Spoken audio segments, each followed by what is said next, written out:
Ethan didn't think. He ran down the hallway, past the watching portraits, his footsteps echoing wildly. Behind him, the pounding from the staircase grew louder.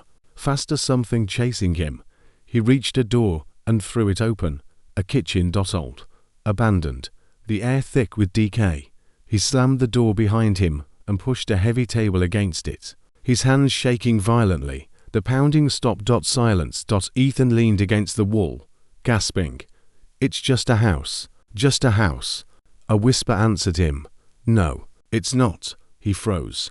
The voice hadn't come from the hallway. It came from inside the room. Slowly, he turned his head. In the corner of the kitchen, something stood in the darkness. At first, it looked like a person, but then it moved, tall, its limbs bent at unnatural angles, stretching as it stepped forward into the dim light.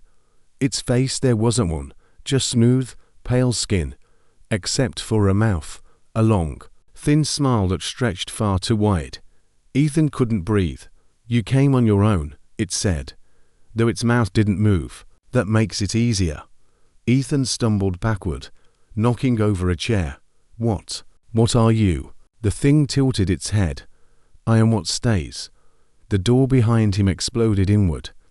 The table flew aside like it weighed nothing. Cold air rushed into the room.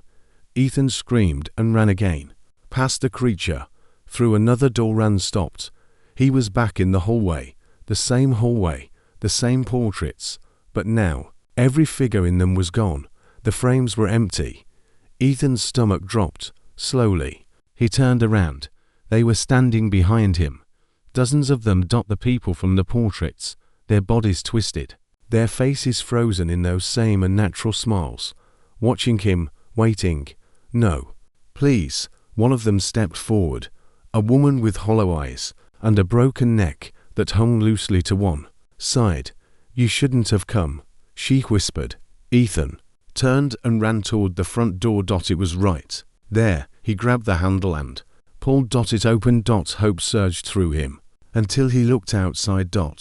There was no forest. No road. Just darkness. Endless. Breathing. He stepped back slowly. The door slammed shut. Behind him, the figures began to move, closing in. The tall creature appeared again at the end of the hall. "You belong to the house now," it said. Ethan shook his head, tears streaming down his face. No, I don't." The walls creaked. The floor shifted beneath him. The house itself seemed to breathe. "You entered." The voice whispered from everywhere at once. "You stayed." The figures were right in front of him now. There, cold hands reached out. "You're part of us," Ethan screamed, and then silence. The house stood still once more. Quiet. Empty. Upstairs, in one of the dusty rooms, a new portrait appeared on the wall. A man with terrified eyes, his mouth frozen mid scream. And if you looked closely, you could see something standing behind him. Smiling.